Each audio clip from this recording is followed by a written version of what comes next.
जय श्री गणेश। नमस्कार, मैं आचार्य संजय द्विवेदी।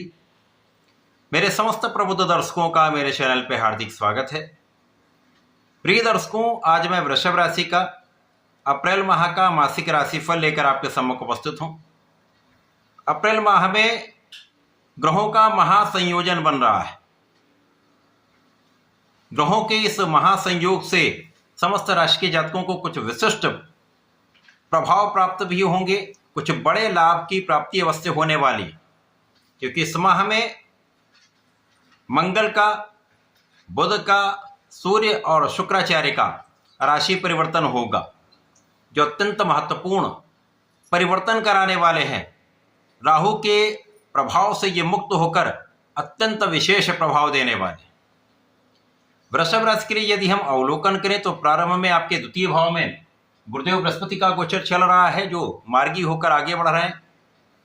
आपके लिए चतुर्थ भाव में केतु का गोचर, आपके दसम भाव में 4 ग्रहों का योग बना हुआ है, जिसके कारण कुछ समस्या उत्पन्न हो रही, जहां पर राहु के साथ सूर्य, बुध और मंगल हैं।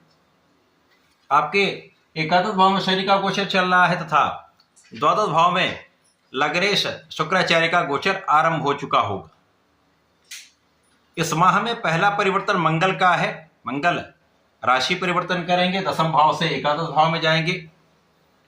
एकादश भाव में शनि के साथ इनका योग बनेगा और ये राहु के दोष से मुक्त हो जाएंगे।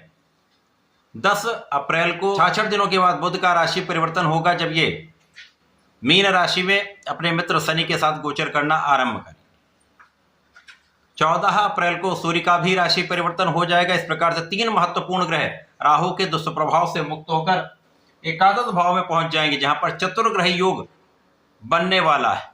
और एकादश भाव में जब इस प्रकार का योग बनता तो महाबलवान स्थिति बनती है। इसी प्रकार से 20 अप्रैल को शुक्राचार्य जो द्वादश भाव में गोचर कर रहे हैं, उनका लग्न में परिवर्तन हो जाएगा। इससे लग्नेश का लग्न में गोचर अत्यंत महत्वपूर्ण होने वाला है। तो इस माह के प्रारंभ में जो ग्रहों की स्थितियां बन रही, इसमें कहीं ना कहीं आपका पराक्रम बाधित हो रहा है। साथ ही साथ यहां पर आपके पास सुख सुविधाएं होते हुए भी आप उनका उपभोग नहीं कर पा रहे, तथा माता के स्वास्थ्य के कारण आपको चिंता बनी हुई। इसी प्रकार से व्यापारिक भाव, आपका प्रोफेशन या आपका जो भी नौकरी का भाव है, वहां पर कुछ उतार चढ़ाव चल रहे हैं। कहीं ना कहीं शिक्षा के क्षेत्र में भी बाधाएं चल रही हैं, उतना अच्छा प्रभाव आपको प्राप्त नहीं हो पा रहा। कहीं ना कहीं मन का भ्रमित होना अथवा आपके आत्मबल का उतना अच्छा प्रभाव आपको प्राप्त नहीं हो पा रहा। परंतु जैसे ही मंगल का राशि परिवर्तन आपके एकादश भाव में होगा, और वृषभ राशि के लिए यदि हम अवलोकन करें तो शनिदेव अत्यंत महत्वपूर्ण ग्रह हैं, जो बलवान होकर आपके एकादश भाव में गोचर कर रहे हैं। इनके साथ मंगल का गोचर आरंभ हो जाएगा।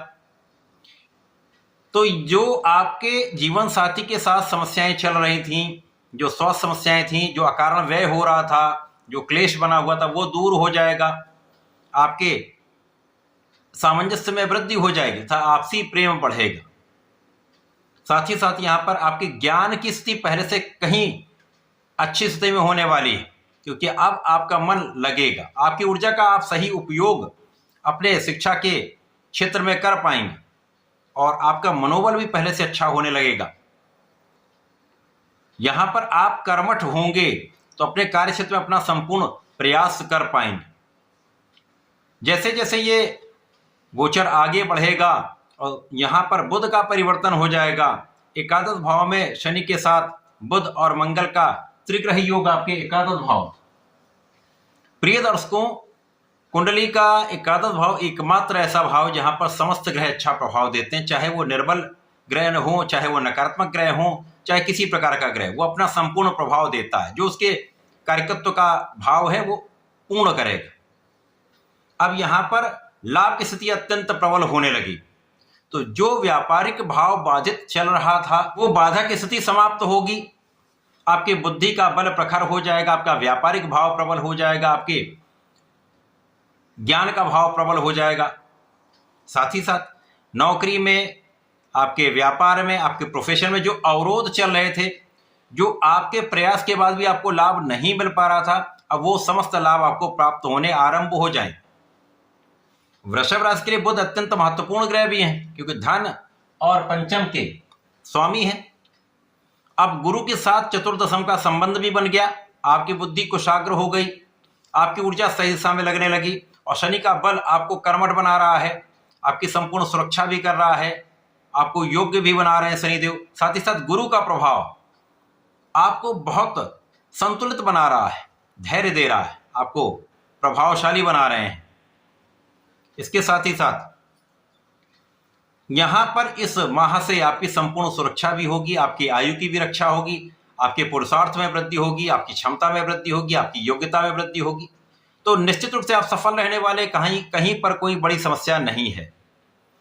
और यहां पर आप आध्यात्मिक भी रहने वाले। जब आप आध्यात्मिक हो जाते हैं तो गलत मार्गों से आप बच जाते हैं, समस्याओं से बच जाते हैं, एडिक्शन से बच जाते हैं, बिना कारण के व्यय से आप बच जाते हैं और विवादों से बचते हैं। जब इन सब समस्याओं से आप बचेंगे, आगे बढ़ जाएंगे, तो किसी प्रकार का कोई विवाद नहीं होगा। तो आप अपनी ऊर्जा का सदुपयोग कर पाएंगे, आप अपने बुद्धि बल का अपने क्षेत्र को आगे बढ़ाने में उपयोग कर पाएंगे।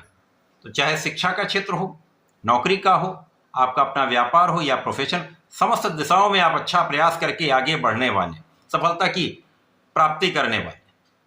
और जब सूर्य का बल प्राप्त हो जाएगा 14 अप्रैल को, सूर्य भी एकादश भाव में आ जाएंगे, चतुर्ग्रही योग बन जाएगा।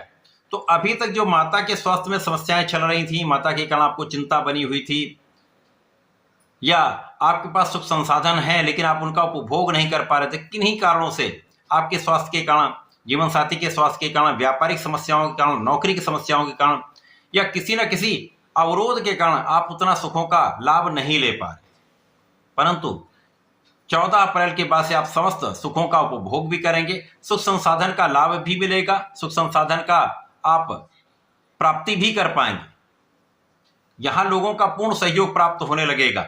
अभी तक जो लोगों के बीच में आपके लिए कुछ भ्रम बना हुआ था, या लोगों से उतना आपका कम्युनिकेशन अच्छा नहीं हो पा रहा था, सामंजस्य नहीं बन पा रहा था, वो सामंजस्य बनने लगेगा। आपका कम्युनिकेशन बहुत अच्छा हो जाएगा। आपका सामंजस्य लोगों से जब बनता है तो आप प्रगति करते हैं, आपका प्रभाव बढ़ता है, आपके व्यक्तित्व का एक विशेष प्रभाव लोगों पर पड़ने लगता है, जिसका दीर्घकालीन लाभ आपको प्राप्त होता है। इस पूरे समय में जो शुक्राचार्य, जो लग्नेश, उनकी स्थिति आपके 12वें भाव में होकर आपको निश्चित रूप से धन का लाभ कराने वाली है, आपके यश को बढ़ाने वाली है, धन ऐश्वर्य संपदा में वृद्धि करने वाली है, जीवन साथी का सुख देने वाली है, तथा यात्राओं में आपको समस्त लाभ देने वाली है। कुछ व्यय तो अवश्य होंगे, परंतु इन व्यय से आपको लाभ भी अवश्य प्राप्त होगा, तो किसी प्रकार की कोई कठिनाई नहीं। जब शुक्राचार्य लग्न में आ जाएंगे तो अब स्वयं का भाव है शुक्राचार्य के, स्वयं की राशि। तो जब इस प्रकार का नियम लगता है, ज्योतिष का नियम है कि अपने भाव में वो ग्रह महाप्रभावी हो जाता है, कई सौ गुना उसका बल बढ़ जाता है। तो यहाँ पर आपका आकर्षण बढ़ जाएगा, यहाँ पर आपका सौंदर्य बढ़ जाएगा, आपके प्रभाव में कई गुना वृद्धि हो जाएगी। लोगों के बीच में आपका विशेष आभामंडल रहने वाला, विशेष प्रभाव रहने वाला। साथ ही साथ जीवन साथी के साथ विशेष प्रभाव प्राप्त होगा, आपसी प्रेम में वृद्धि होगी, तो साझेदारी में यदि कार्य करते हैं वहां पर बड़े लाभ की प्राप्ति होने वाली, कोई बड़ी समस्या यहाँ पर नहीं होगी। तो ये माह आपके लिए विशेष है। ग्रहों का महायोग, महासंयोग आपके लिए महालाभकारी होने वाला है।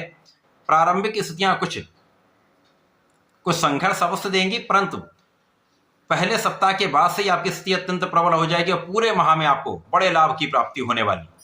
सब प्रकार से आप यहाँ पर लाभ लेने वाले, आपका मनोबल अच्छा होगा, आपका ज्ञान अच्छा होगा, आपका लाभ अच्छा होगा, तो समस्त सुख आप प्राप्त करने वाले। इस माह में आपको नियमित रूप से भगवान शिव की आराधना करनी चाहिए। नमः शिवाय पंचाक्षर मंत्र का जप करना चाहिए। प्रत्येक शुक्रवार को भगवान भोलेनाथ पर जलार्चन करें, पंचामृत से अभिषेक करें, विशेष लाभ आपको मिलेंगे। इस समय का संपूर्ण उपयोग करके आप आगे बढ़ पाएंगे। तो ऐसा करके इसका लाभ लें। धन्यवाद, नमस्कार।